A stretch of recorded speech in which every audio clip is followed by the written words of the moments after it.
To be honest, I'm not sure. But I wish I would have got my money's worth. I always thought my first career ejection would be something a little more exciting. Maybe a tussle or something. Guys get folded up, go to the ground, not some over-emotional ref who had a bad day.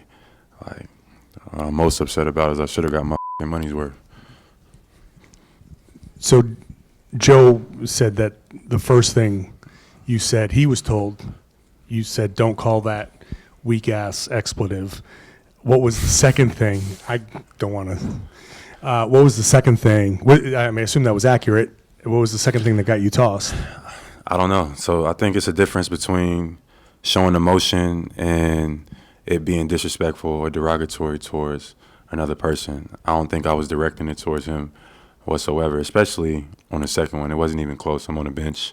You know what I mean? I'm talking from the sideline. He can't even hear anything I'm saying. So he calls a tech from across the court.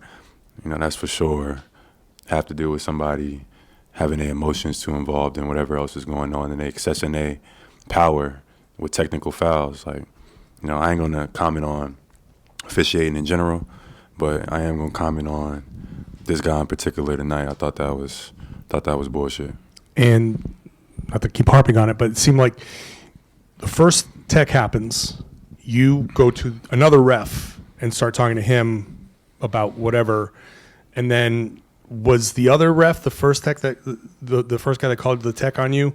Was he still talking to you? Because it looked like he was still talking from across the court. Yeah, after he called the first tech, I wasn't even talking to him. So I was talking to the other ref, trying to explain my case.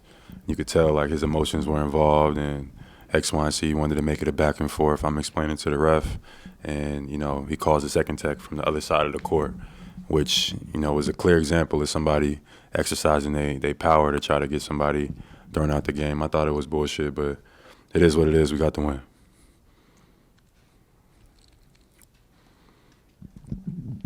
Dwyane was good. How's he been? Dwyane was great tonight.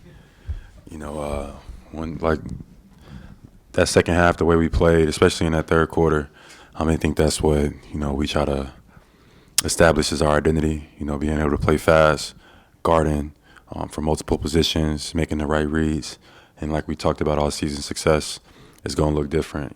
Being able to get KP involved, welcome him back, and Dwyane just being aggressive. We're going to need that over time. We're going to need Sam to be aggressive. We need Peyton to be aggressive. And we got a lot of wide open looks tonight. A lot didn't go in, or a lot did go in, some didn't, but we played the game the right way for the most part. Jaylen, you mentioned having KP back. Just how did he make a difference, especially in the beginning of the game when he made his first 7 shots?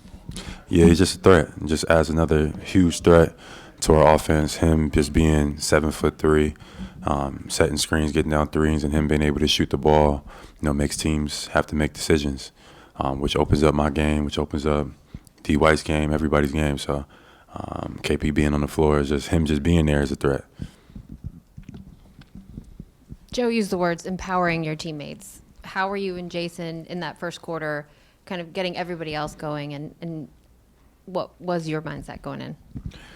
Just being aggressive. Definitely my mindset was trying to get guys going. I know KP's first game back, so I wanted to make sure he got his rhythm and stuff like that. So I think my first assist was to him tonight. But just, trying to get guys in spots and empowering them to play and getting out in transition. That was just kind of my emphasis for tonight.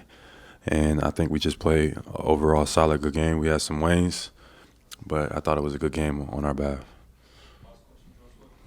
Jaylen, along those lines, Coach mentioned that also just the fact how getting other guys involved is super important. But is that something that you and Tatum have talked about, or is that something that is just happening organically in the sense of you guys just reading the defense, knowing when it's time to move the ball around, and knowing when it's time to attack like you did in the second half? Yeah, I think it's one of the themes for us as a team. Other organizations do a good job of empowering our guys, and we got to continue to do that too. Empowering Peyton, empowering Derek, empowering guys, Drew, everybody that's around, Luke, to play at a high level, and that takes just instilling confidence and trust. It takes chemistry that needs to be built, but that's definitely been an emphasis of mine as the season starts, because the goal is obviously to win as many games as possible, but to be ready when the playoffs start.